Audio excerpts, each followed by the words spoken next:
Sir, अपनी जान की तो कोई परवाह नहीं है, लेकिन इस तरह आप खुलेआम गाड़ी में घूम रहे हैं, ये खतरा मैं उठा नहीं सकता। वागले, ये मामूली गाड़ी नहीं, मामूली गाड़ी मामूली आदमियों के लिए होती है। एक गैर मामूली गाड़ी है, एक गैर मामूली इंसान के लिए। बुलेट प्रूफ, और इसमें ऐसे ऐसे गैजेट लगे हुए हैं जो हमें बम से लेके पटाखे तक की खबर देते रहते हैं। Hello friends, good morning, welcome to our channel target with Lalan Sharma. Today we will discuss about introduction of law of motion. Introduction में विद्यार्थी हम यही कहेंगे कि इससे पहले हम लोग काइनेमेटिक्स पढ़ चुके हैं। काइनेमेटिक्स में हम लोग मोशन की विधिवत स्टडी किया, लेकिन मोशन के लिए कौन रिस्पांसिबल है इस पर विचार नहीं किया। जबकि डायनेमिक्स में केवल हमें मोशन के लिए कौन रिस्पांसिबल है उसी पर ही स्टडी करना है। तो मोशन के लिए रिस्पांसिबल है विद्यार्थी फोर्स, और इस चैप्टर में हमें फोर्स की ही स्टडी करना है। तो यहां पर विद्यार्थी हम लोग क्वालिटी ऑफ कंसेप्ट के साथ फोर्स की डिफिनीशन देखेंगे। तो फोर्स की डिफिनीशन हम जानते हैं, वह एक्सटर्नल फैक्टर जो किसी ऑब्जेक्ट की पोजीशन में चेंज करता है या चेंज करने का प्रयास करता है, तो एक्सटर्नल फैक्टर को फोर्स कहा जाता है। यह डिफिनीशन हम लोगों ने पढ़ा है। दूसरा डिफिनीशन जो हमने पढ़ा है, force is nothing, force is only push and pull. तो ये विद्यार्थी फोर्स का डिफिनीशन कैसे हो गया? पुश एंड पुल, ये तो जो है फोर्स लगाने का तरीका हो गया, एक तो ये दिमाग में रखिए। और दूसरे में जो फोर्स को एक्सटर्नल फैक्टर बताया गया है, उसके कारण या तो ऑब्जेक्ट की पोजीशन में चेंज होगी या चेंज करने का प्रयास करेगा। ये तो इफेक्ट ऑफ फोर्स हो गया। तो पुश एंड पुल विद्यार्थी जो डिफिनेशन लोग बोलते हैं, वो तो फोर्स लगाने का तरीका हो गया। और जो फोर्स को एक्सटर्नल फैक्टर बताते हैं कि ऑब्जेक्ट की पोजीशन में चेंज होगा या चेंज करने का प्रयास करेगा, तो ये तो फोर्स का इफेक्ट हो गया। तो फोर्स लगाने का तरीका और फोर्स लगाने का इफेक्ट यहां पे मिल रहा है डिफिनीशन में। तो ये डिफिनीशन तो नहीं हुई। तो वास्तविक डिफिनीशन जो विद्यार्थी फोर्स का होता है, वो यहां बोर्ड पे लिखा हुआ है। चलो मान लेते हैं कि ये m1 कोई पार्टिकल है, नेचर में अकेला है, ब्रह्मांड में अकेला है। तो आप बताइए इस पर कौन सा फोर्स लगेगा? कोई फोर्स नहीं लगेगा। फोर्स कब लगेगा?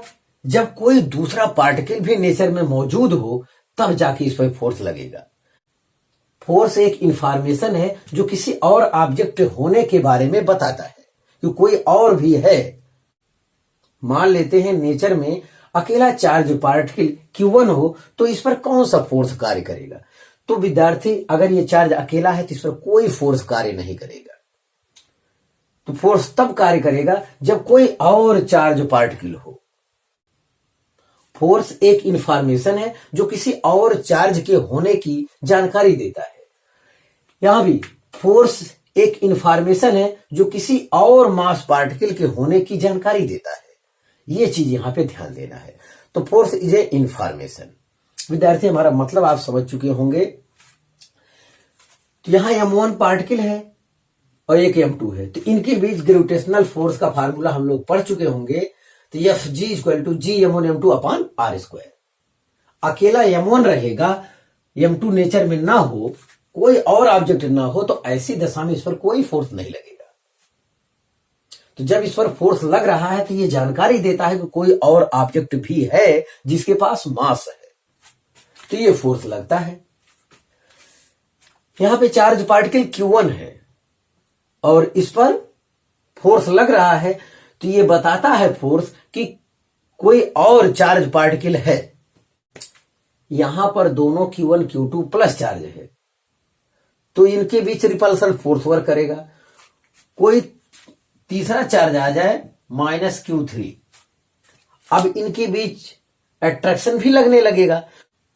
तो फोर्स जो है किसी और चार्ज के होने की जानकारी देता है। अब विद्यार्थी डिफिनेशन पढ़ लिया जाए। Force is a information by which one particle having mass one particle having mass. Get to know about the presence of any other particle having mass. मतलब फोर्स जो है इंफॉर्मेशन है जो एक पार्टिकल जिसके पास मास है अदर पार्टिकल के होने की जानकारी देता है जिसके पास मास है। ये चीज कहना है यहां पे।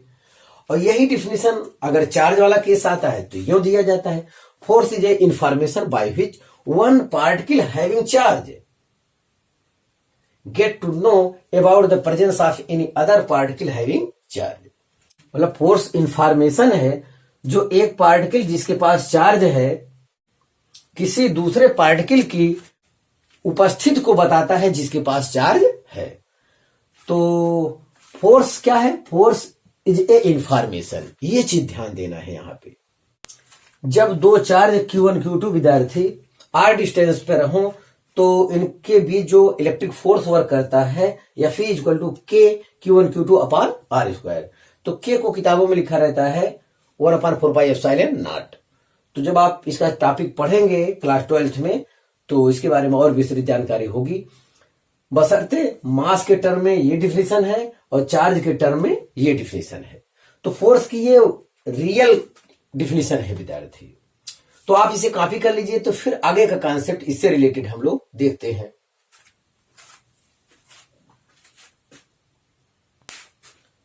हाँ विद्यार्थी, आगे देखा जाए fundamental forces in nature. There are 4 fundamental forces in nature. तो विद्यार्थी इसका हम लोग विस्तृत अध्ययन चैप्टर 1 में फिजिकल वर्ल्ड में कर चुके हैं। तो देखा जाए यहां भी gravitational force mass mass interaction से ये प्रोड्यूस होता है।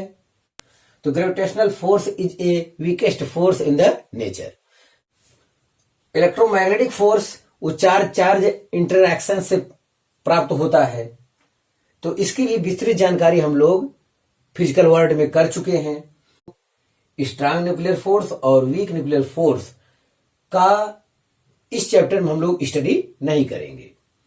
फिर भी इनके बारे में जान लेते हैं। ये वेरी शॉर्ट रेंज फोर्स है, exist only inside the nucleus. ये दोनों फोर्स न्यूक्लियस के अंदर एग्जिस्ट करते हैं।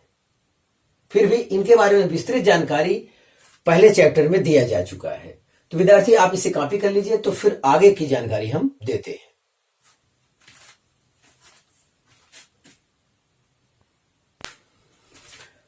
हाँ विद्यार्थी, आगे का कॉन्सेप्ट देखा जाए classification of forces on the basis of contact. Contact के आधार पर फोर्स का यहां पे क्लासिफिकेशन किया गया है। तो कांटेक्ट के आधार पर फोर्स जो है दो प्रकार का होता है, नॉन कांटेक्ट फोर्स और contact force. Non contact force क्या है? The field forces are non contact forces. जितनी फील्ड फोर्सेज होते हैं विद्यार्थी वो नॉन कांटेक्ट फोर्स होते हैं। ध्यान दें, जैसे electric force, magnetic force, gravitational force, ये जो है नॉन कांटेक्ट फोर्स है और इन्हें फील्ड फोर्स भी कहा जाता है।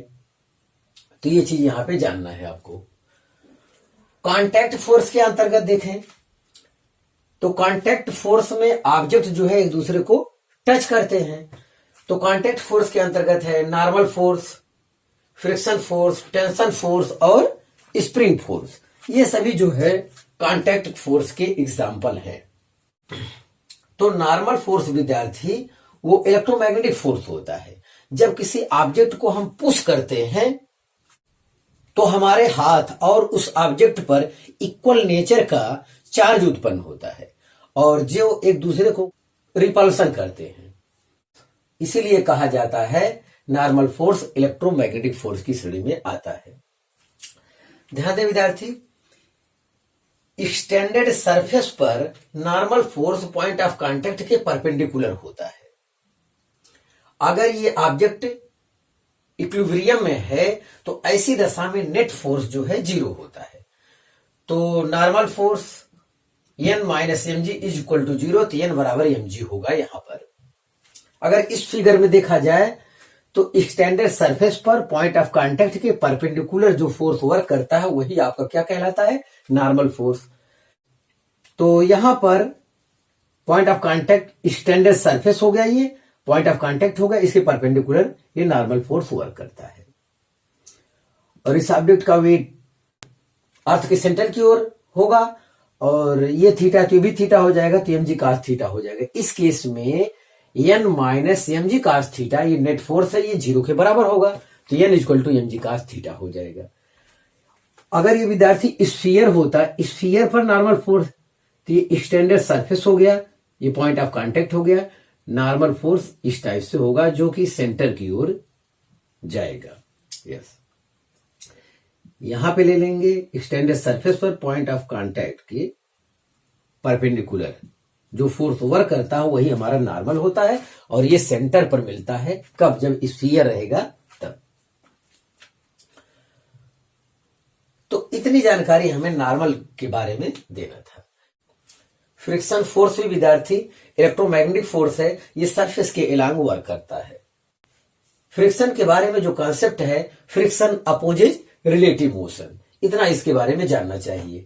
Tension force, when the rope is pulled tension is produced in it, जब रोप को हम पुल करते हैं तो टेंशन प्रोड्यूस होता है। टेंशन से रिलेटेड जितना हम पढ़ेंगे विद्यार्थी, वहां पर रहेगा मासलेस स्ट्रिंग। मासलेस स्ट्रिंग का कंसेप्ट ये विद्यार्थी, अगर स्ट्रिंग सेम है तो टेंशन भी क्या रहेगा, सेम रहेगा। यस, जैसे यहां पे है कोई ऑब्जेक्ट है, तो ये mg नीचे की ओर वर्क करेगा, इसके अपोजिट डायरेक्शन में टेंशन वर्क करेगा। यस, तो जहां भी कहीं टेंशन बनाना हो तो आप उस पर जो है अम्ब्रेला जैसे खोलते हैं ऐसे, तो इधर की ओर खुल जाता है, तो वही टेंशन बन जाएगा। जब इससे रिलेटेड न्यूमेरिकल आएगा आने वाले कल में, तो हम वहां पे और विस्तृत जानकारी करेंगे। कॉन्सेप्ट इतना जानना है कि मासलेस स्ट्रिंग के लिए string is same, tension is same. अगर स्ट्रिंग सेम है तो टेंशन सेम रहेगा, ये कॉन्सेप्ट आपको जानना है। और लगभग हमेशा मासलेस स्ट्रिंग ही रहेगा न्यूमेरिकल में। तो टेंशन फोर्स के बारे में इतनी जानकारी हमें आपको देना था। अब विद्यार्थी अगला है स्प्रिंग फोर्स।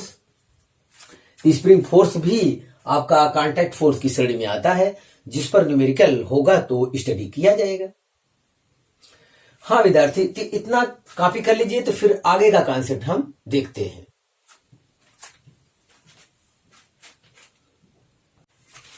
हाँ विद्यार्थी, आज का लास्ट कॉन्सेप्ट देखा जाए, फ्री बॉडी डायग्राम।